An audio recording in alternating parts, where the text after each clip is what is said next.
Hey everybody, Nick here, and today I got a review for... this is not a review, this is a disassembly.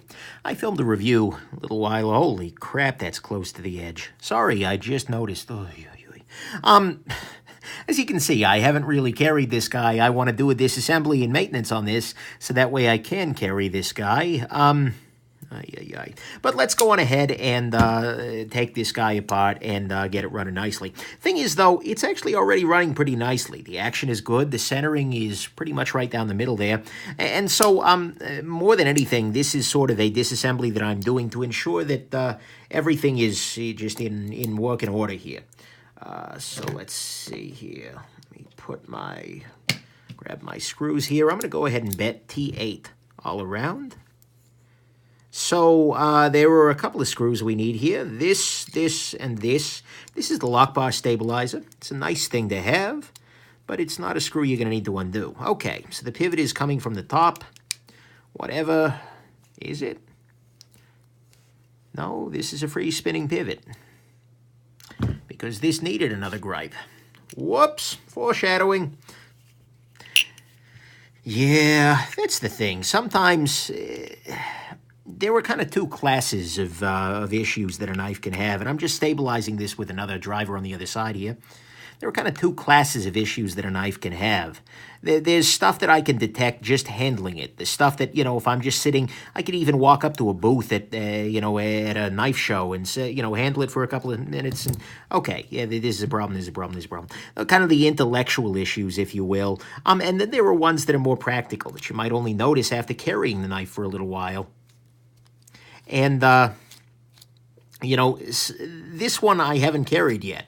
So there may be more practical issues on it that I haven't noticed yet, but intellectually speaking, already there's some pain involved. So, yeah. One thing to note is that these screws are going straight through the titanium into this side, through the backspace of that is, into the titanium on the other side there. That's certainly something. Look at how freaking close this blade is to the back of this knife. I mean, seriously. Here, I'll put this, make sure the stop pin is in, just to, it's disassembling itself nicely here.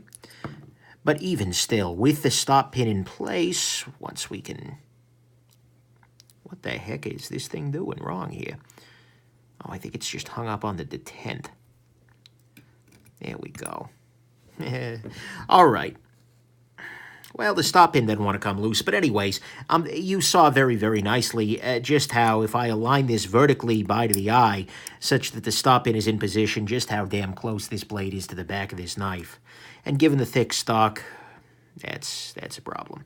But all right, yeah, there's no washer in here, bearing in there, that's fine. SB 2016. Okay, well, this one was made in 2016. This is always a little detail that I like to see, actually. Little internal milling, engraving things, because very often a good knife maker will be making, continuous tweaks to a knife, and, it could well be that a knife of the same model that they made in 2016 is going to be different from the same model made in 2018, etc. And so it's nice for you to put a little bit of a note in there for your fans. Not only does it make the knife feel a little bit more exclusive, and some people even go so far as to collect, knives from a given model year. Or a given year, that is, like the year their, kid was born, or the year they first got a chinchilla. It's probably not a common one, but, why the heck did I just go there? Anyways, back at the ranch, everybody celebrates their chinchilla-versary, right? All right, guys, you can tell it's been a long day. But anyways, so I like seeing that. The other thing I like seeing is this internal screw on the clip here. Just makes for a cleaner look on the outside. No complaints there. Well, complaints there, but not about that particularly. Oh, complaints here. Hashtag foreshadowing. But yeah, so sometimes there were, issues that are very immediately apparent. Gripe level issues. And then sometimes there were things that only show up after a little while here. One other thing to notice, this entire knife is just like rounded, which is kind of cool at some level. It means that there are 0 sharp edges on the whole thing. I mean, they must have left this in the tumbler for like 3 freaking weeks. But, you know, one thing that isn't actually present is a detent ball ramp. I mean, this little area is rounded a little bit, which helps. But, yeah, that seems like a weird exception here. Everything else is rounded but that. But, hey, whatever. And I'm going to go ahead and I'm going to replace... Yeah, you stay there. Why not? I'm going to replace this guy into the... Just that way I don't get confused between these two, because it is sometimes the case that the washers on one side versus the other can be of slightly different sizes. All right, if you're not coming loose, I'll go through you. And I'm just cleaning off this washer. Removing any gunk. Remove any gunk off this stop pin. And the blade is wiped off. Internal stop pin. See, it slides in this little groove there. Clean out the inside of the pivot here. Ooh, that's a little grody. My hope is that even though the action on this guy was pretty great, once I get in here and fix things up a little bit, it will be even better. This part up here doesn't actually affect the action particularly, because the internal stop pin should never be touching the inside of that during normal operation. But, well, it should be touching exactly here and here when it's shut and open. But still, yeah, it's always a good idea to clean those things out. And if too much lint gets into that little area, you can find yourself in a situation where the knife won't lock up, and that's just no good. So, might as well clean it out.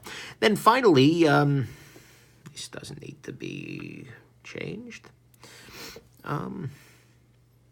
Finally, what I'm going to do is clean off my bearings. There you go. My bearings. It's a lesser-known form of bearings, the wah bearings. Here we go. And here we go. Beautiful. All right, the wah bearings are clean. Wah backspacer, also good to go. I think, oh, let's clean the wah pivot here. And, yeah, thinking we might do better here, actually.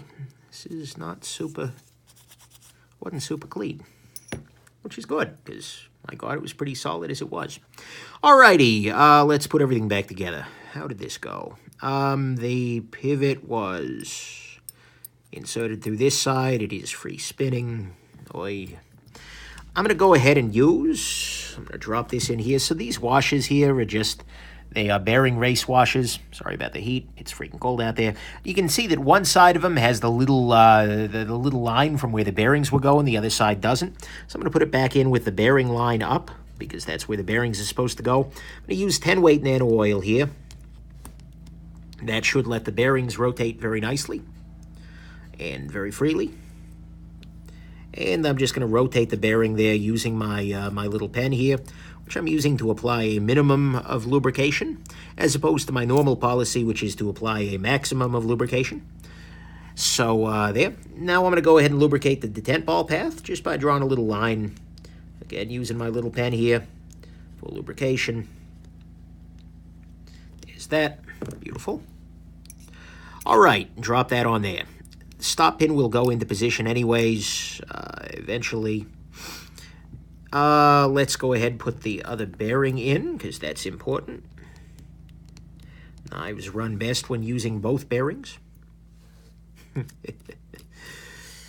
Yeah. Oy, oy, oy. Okay, now what we're going to have to do is put the backspacer in place. But the thing is, the backspacer lives on top of these two screws. Are these screws the same length exactly? Yes, they are, thank God. Because I sure didn't keep track of which was which. All right. So I'm going to go ahead and put these screws into position here. That will allow me to hold the backspacer into the proper position. There we go. Oh, because of the clip. Right. All right, but what I'm going to do, I'll leave those there for the moment. Next step is going to be to let these guys pop through, and I'm using, this is blue thread locker here. I'm just going to apply a little bit to the outside of this, a little bit to the outside of that. That will just help these stay in place, and then what I'm going to do is drop the backspacer onto this guy. The real question is, what direction does this go in? This looks plausible. Yeah, that's good. Okay, now what I do, what else am I forgetting here? The only other part out here is the pivot. I can put the pivot back on as I destroy everything. All right, there's that. Okay, good. So, I'm going to go ahead and put a little bit of thread locker onto your pivot here. There we go. I'm going to go ahead and slide the pivot into place here. I'm going to leave it pretty loose for the moment. I just kind of want it providing enough tension to make sure things don't fall apart completely. Now I'm going to flip this knife over and I'm going to screw in the back spacer here.